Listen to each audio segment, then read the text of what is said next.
பாருங்கள் ஃப்ரெண்ட்ஸ், நம்ம முருங்கை பொடி பவுடர் ரெடி ஆயிடுச்சு. வீடியோ ஸ்கிப் பண்ணாமல் பாருங்கள். உங்களுக்கு யூஸ்ஃபுல்லாக இருந்துச்சுன்னா பெல் ஐக்கான் கிளிக் பண்ணிக்கோங்க. Hello friends, welcome to Sneha's cooking diary. இன்றைக்கி நம்ம என்ன செய்ய போகிறோன்னா முருங்கைக்கீரை பொடி தான் செய்ய போகிறோம். அதுக்கு ஃபஸ்ட்டு நம்ம இந்த கீரையை க்ளீன் பண்ணி எடுத்துகிட்டு வந்துடலாம். இந்த வெஜிடபிள் ஷாப்பில் நிறைய முருங்கைக்கீரை இருந்துச்சு, பார்த்து தான் ஆசையாக ஆயிடுச்சு ஃப்ரெண்ட்ஸ். இங்கே பாருங்கள், எவ்வளோ எலசாக எவ்வளோ ஃப்ரெஷ்ஷாக நல்லா இருக்குது இந்த கீரை. 4 கட்டு வாங்கிட்டு வந்தேன். ஒரு கட்டு கீரை வந்து 20 ருபீஸ்ன்னு சொல்லி கொடுத்தாங்க.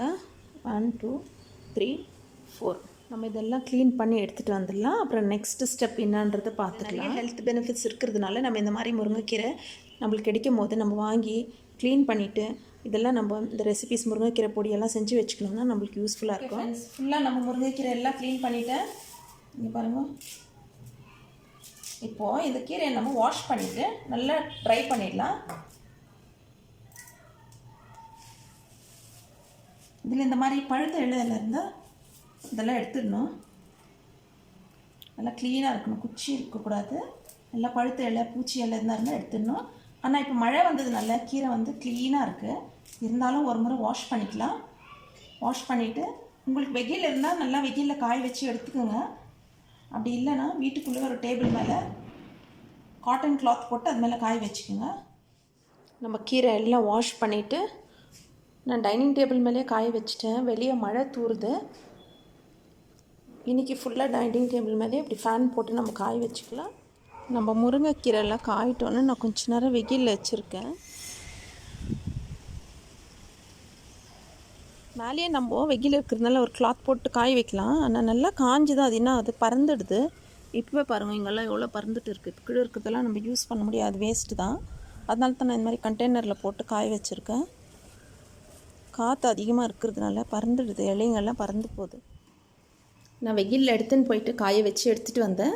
இப்போ இன்றைக்கி ஃபுல்லாகவே காஞ்சிச்சு. இது வெயிலில் மீடியமான வெயிலில் தான் இருந்தது இன்றைக்கி. ஏன்னா வெயில் அதிகமாக இல்லை, ஒரு 80% காஞ்சிருக்கு பாருங்கள்.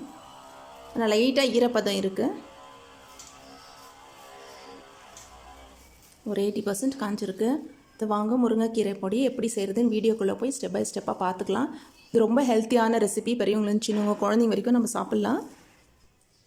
நம்ம முருங்கைக்கீரை 1 டே ஃபுல்லாக வெயிலில் காய வச்சோம். இப்போது முருங்கைக்கீரை பொடி எப்படி செய்யறது பார்த்துக்கலாம் வாங்க. அதுக்கான இன்க்ரீடியன்ஸ் எல்லாம் நான் எடுத்து வச்சுருக்கேன். ஃபஸ்ட்டு நம்ம வெயிலில் காய வச்ச முருங்கைக்கீரை நல்லா ஒரு கண்டெய்னர் சூடாகிட்டு இருக்குது. இதில் போட்டு லைட்டாக, ரொம்ப இல்லை, லைட்டாக நம்ம வந்து அந்த சூடாகிற வரைக்கும் நம்ம இதை போட்டு வறுத்து எடுத்துக்கலாம். அந்த இலை கிறிஸ்பி ஆகிறதுக்காகத்தான் நம்ம போடுறோம்.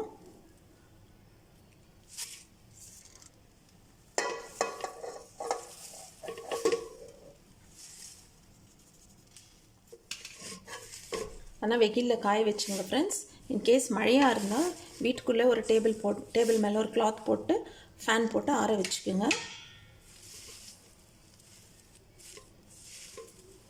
லைட்டாக கொஞ்சம் சூடு ஏறினாலே போதும், இது கிறிஸ்பினஸ் வந்துடும். ஆனால் கண்டெய்னர் சூடாகிட்டு பிறகு தான் நீங்கள் போடணும் கீரையை. முருங்கைக்கீரை நம்ம நல்லா ஃப்ரை பண்ணி அதெல்லாம் போகிற வரைக்கும் நீங்கள் ஃப்ரை பண்ணாலே போதும். கீரை வறுத்த அதே கண்டெய்னரில் ஆயில் ஊற்றிக்கோங்க. ஒரு 1 டேபிள் ஸ்பூன் அளவு ஆயில் ஊற்றிக்கோங்க. கடலைப்பருப்பு 100 கிராம், உளுத்தம் பருப்பு 100 கிராம், பருப்பு 100 கிராம். கருப்பு உளுந்து இருந்தால் அதுவும் போட்டுங்க. நீங்கள் என்கிட்ட ஒயிட் உளுந்து இருந்தது, நான் இப்போ அதை ஆட் பண்ணுறேன். ஆயிலில் போட்டு ஃப்ரை பண்ணிக்கலாம். அது 3மே 100 கிராம் எடுத்துருக்கேன். இப்போ நம்ம எடுத்துருக்கிற அந்த கீரை குவான்டிட்டிக்கு தகுந்த மாதிரி தான் இது.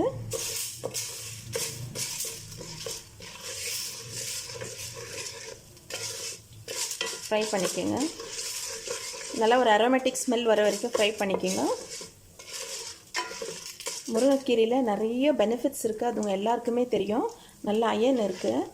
ஓகே, சுகர் பேஷண்ட்க்கும் இது ரொம்பவே நல்லதுன்றாங்க. இன்சுலின் இருக்குது இந்த முருங்கைக்கீரை இலைகளில், நிறைய இன்சுலின் இருக்குது. அப்போது இந்த பருப்பு நம்ம வறுத்துன்னு இருக்கிறதுல ப்ரோட்டீன் இருக்குது. நீங்கள் பவுடர் செஞ்சு வச்சுக்கணும். சாப்பாட்டுக்கு போட்டு சாப்பிட்டுக்கலாம், தோசைக்கு, இட்லிக்கு சட்னி பொடி மாதிரி போட்டு சாப்பிட்லாம். குழந்தைங்களுக்கு கூட போட்டு கொடுக்கலாம். நல்லா அயன் சேரும். பருப்பு போட்டிருக்கிறதுனால நல்லா ப்ரோட்டீனும் போகும். ஸோ இதெல்லாம் கலந்து நல்ல ஒரு ஹெல்த் பெனிஃபிட்டான ரெசிபி தான் நம்ம செஞ்சுன்னு இருக்கோம். டீஸ்பூன் அளவு மிளகு எடுத்து வச்சுருக்கேன், அது போட்டுக்கலாம். அதுலேயே இந்த ஆயிலே ஃப்ரை பண்ணிக்கோங்க. இதெல்லாம் 2 டீஸ்பூன் அளவு சீரகம் எடுத்து வச்சுருக்கேன், அதையும் ஃப்ரை பண்ணிக்கோங்க. தனியா ஃப்ரை ஆகட்டும். மிளகு, சீரகம், தனியாவும் 2 டீஸ்பூன் தான். மிளகா மட்டும் தான் நம்ம காரத்துக்கு தகுந்த மாதிரி நம்ம போட்டுக்கணும். 50 கிராம் அளவு மிளகாய் போடுறேன். பருப்பெல்லாம் 100 கிராம் போட்டிருக்கோம். மிளகு, சீரகம் 2 டீஸ்பூன் போட்டிருக்கோம். தனியாவும் 2 டீஸ்பூன் அளவு போட்டிருக்கோம். மிளகாய் மட்டும் 50 கிராம் போட்டிருக்கேன். இதெல்லாம் நல்லா ஃப்ரை ஆகட்டும். மிளகு, சீரகம், மிளகா, தனியா எல்லாம் ஃப்ரை ஆகிடுச்சு. இப்போ பாருங்கள், வெந்தயம் பாருங்கள் எவ்வளோ கம்மியாக போடுறேன். இது வந்து ஒரு 20 வெந்தயம் இருக்கும், அவ்வளோதான். நம்ம கவுண்ட் பண்ணி போட்டோம்னா ஒரு 20 வரும் கரெக்டாக. அவ்வளோதான் போட்டிருக்கேன் நான் வெந்தயம். நல்லா ஒரு குளிர்ச்சிக்காக தான் வெந்தயம் போட்டிருக்கோம். பாருங்கள், மிளகாலாம் நல்லா ஃப்ரை ஆகிடுச்சு. இப்போது ஒரு குட்டி நெல்லிக்காய் சைஸ் அளவு புளி எடுத்து வாஷ் பண்ணி வச்சுருக்கேன், இதையும் போட்டு ஃப்ரை பண்ணிக்கலாம். அந்த ஈரப்பதம் போகிற வரைக்கும் ஃப்ரை பண்ணுங்கள் புளி.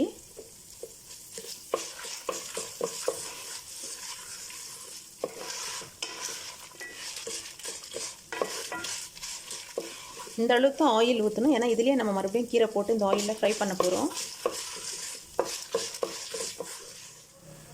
லாஸ்ட்டாக எல்லாமே ஃப்ரை ஆகிடுச்சு. லாஸ்ட்டாக நம்ம எடுத்து வச்சுருக்கிற கறி லீவ்ஸ் போட்டுக்கலாம்.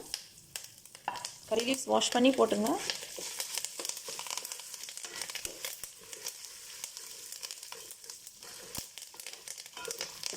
கறிவேப்பிலையில் இருக்கிற ஈரப்பதம் போகிற வரைக்கும் ஃப்ரை பண்ணுங்கள். புளி நல்லா ஃப்ரை ஆகிடுச்சு. ஒரு ஸ்மெல் வருது, நல்லா ஒரு அரோமேட்டிக்ஸ் வாசனை இருக்குது ஃப்ரெண்ட்ஸ். கறிவேப்பிலை போட்டதும் பட்டான்னு எல்லாமே இன்னும் அழகாக ஃப்ரை ஆகிடுச்சு பாருங்கள். கறி லீவ்ஸ் ஃப்ரை ஆகிடுச்சு. இப்போ உப்பு போட்டுக்கலாம். பெருங்காயம் போட்டுக்கலாம். பெருங்காயம் நல்லா போட்டுங்க, ஒரு ஸ்பூன் அளவு போட்டுங்க. இதெல்லாம் ஃப்ரை பண்ணிக்கலாம். உப்பு, பெருங்காயம் போட்டுட்டோம். இது எல்லாத்தையும் ஃப்ரை பண்ணிங்க. பெருங்காயம் போட்டுட்டோம், இன்னும் வாசனை தூக்குது அப்படியே. அவ்வளோக்கா ஃப்ரெண்ட்ஸ், எல்லாமே பியூட்டிஃபுல்லாக ஃப்ரை ஆகிடுச்சு. இப்போ இதுலேயே நம்ம ஃபஸ்ட்டே நம்ம ஃப்ரை பண்ணி வச்சு கீரை இந்த ஆயிலில் போட்டுக்கலாம்.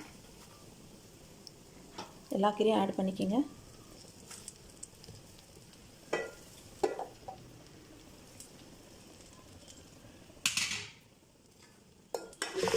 நல்லா கீழே இருக்கிறதெல்லாம் மேலே வரட்டும். மிக்ஸ் பண்ணுங்கள், நல்லா மிக்ஸ் பண்ணுங்கள். பருப்பு, கீரை ஆயிலில் கொஞ்சம் ஃப்ரை ஆகட்டும். ரொம்ப ஹை ஃப்ளேம் வைக்காதீங்க, எல்லாம் மீடியம் ஃப்ளேம்லேயே வச்சு செய்யுங்க. இல்லை ஃபுல் சிம்மில் வச்சுக்கோங்க. கீரை, பருப்பு, நம்ம போட்ட மிளகா, தனியா, மிளகு, சீரகம், புளி எல்லாத்தோடு சேர்த்து கீரை நல்லா ஃப்ரை ஆகின்னு நான் இன்னும் ஸ்டவ் ஆஃப் பண்ணல. கீரை நல்லா ஃப்ரை ஆகணும். ஃபுல் சிம்மில் வச்சுட்டு இருக்கிறேன். ஸ்டவ் ஃபுல் சிம்மில் இருக்குது பாருங்கள், ஃபுல் சிம்மில் இருக்குது. ஃப்ளேம் எல்லாம் ஹையாக வச்சுன்னு செய்யக்கூடாது, கருகிடும். ஃபுல் சிம்மில் வச்சுக்கின்னு செய்யுங்க. வெறும் முருங்கைக்கீரை வந்து பவுடர் பண்ணி சாப்பிட்றாங்க. ஆனால் அதை விட இந்த மாதிரி நீங்கள் செஞ்சு பாருங்கள். கீரையே வானான்றவங்க இன்னும் கொஞ்சம் கொடுன்னு கேட்டு சாப்பிடுவாங்க. அவ்வளோ ருசியாக இருக்கும் இது. ஏன்னா நம்ம பருப்பு எல்லாம் போட்டிருக்கோம், புளி போட்டிருக்கோம், மிளகாய், தனியாக போட்டிருக்கோம், மிளகு, சீரகம் போட்டிருக்கோம், நல்லா பெருங்காயம் எல்லாம் போட்டுறதுக்குனால ரொம்பவே ருசியாக இருக்கும் இது. இதுதான் முருங்கைக்கீரை பொடி பாருங்கள். ஆயிலில் இது கீரை ஃப்ரை ஆகின்னு இருக்குது. வீடு ஃபுல்லாக நல்லா கமகமான்னு வாசனை. நான் ஸ்டவ் ஆஃப் பண்ணல ஃப்ரெண்ட்ஸ். இன்னொரு 2 மினிட்ஸ் நம்ம இப்படியே மிக்ஸ் பண்ணிகிட்டே இருக்கலாம். நீங்கள் கமெண்ட்ஸில் சொல்லுங்கள் ஃப்ரெண்ட்ஸ், உங்களுக்கு வெறும் கீரை வந்து இந்த மாதிரி வதக்கிட்டு நல்லா பவுட்ரு பண்ணி சாப்பிட்றது நல்லா இருக்குதா, இல்லை இந்த மாதிரி பருப்போட மசாலாவோடு மிக்ஸ் பண்ணி நம்ம மிக்சியில் போட்டு அரைச்சி பவுட்ரு பண்ணி வச்சுக்கின்னு சாப்பிட்றது நல்லா இருக்கான்னு கமெண்ட்ஸில் தெரியப்படுத்துங்க. ஆனால் இந்த மெத்தடு ஒன்ஸ் நீங்கள் ட்ரை பண்ணிவிட்டு எப்படி இருந்துச்சு எனக்கு கமெண்ட்ஸில் தெரியப்படுத்துங்க ஃப்ரெண்ட்ஸ். நீங்கள் எப்படி முருங்கைக்கீரை பொடி செய்கிறீங்கன்றதை எனக்கு தெரியப்படுத்துங்க. எனக்கு ஸ்னேகா ஸ்டைலில் எனக்கு தெரிஞ்ச மாதிரி நான் இப்படி தான் செய்கிறது. இப்படி செஞ்சால் நம்ம வந்து ஒரு இட்லி, தோசை செய்யும் போது கூட தோசை மேலே அப்படியே ஸ்ப்ரிங்கிள் பண்ணிவிட்டு சாப்பிட்லாம். இந்த ஆயிலில் இந்த கீரை நல்லா ஃப்ரை ஆகிடுது நம்மளுக்கு, ஆனால் ரொம்ப ருசியாக இருக்கும். அதுக்காக 1 டேபிள் ஸ்பூன் ஆயில் ஊற்றுந்து நம்ம பருப்பெல்லாம் ஃப்ரை பண்ணும் போது கூல் ஆகட்டும். அப்புறமா நம்ம மிக்சியில் போட்டு பவுடர் பண்ணி ஃப்ரை பண்ணோம். ஆயில் ஊற்றி மசாலாவோடு சேர்த்து நல்லா கூல் ஆகிடுச்சு. மிக்சியில் போட்டு பவுடர் பண்ணிக்கலாம். காரம் உப்பு மட்டும் உங்களுக்கு தேவையாக்கிற அளவு போட்டுங்க. நான் டேபிள் சால்ட் போட்டேன். கல்லுப்பு இருந்தால் நீங்கள் கல்லுப்பு கூட போட்டுக்கலாம்.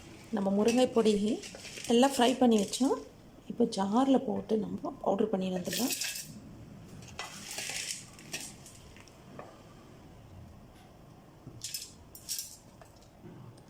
நல்லா ஃபைனாக பவுட்ரு பண்ணிக்கலாம். நல்லா கூல் ஆகிட்ட பிறகு தான் நம்ம மிக்ஸி ஜாரில் போட்டு பவுட்ரு பண்ணணும். பாருங்கள் ஃப்ரெண்ட்ஸ், நம்ம முருங்கை பொடி பவுடர் ரெடி ஆயிடுச்சு. ஓகே,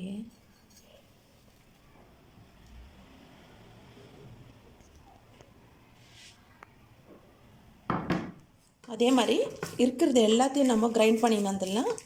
ஜாரில் போட்டு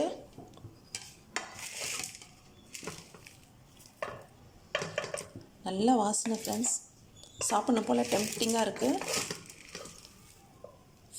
நான் செய்கிறதுனால நான் சொல்லலை, நான் ஹானஸ்ட்டாக சொல்கிறேன். இது ரொம்பவே நல்லாயிருக்கு. ட்ரை பண்ணி பாருங்கள் ஒன்ஸு.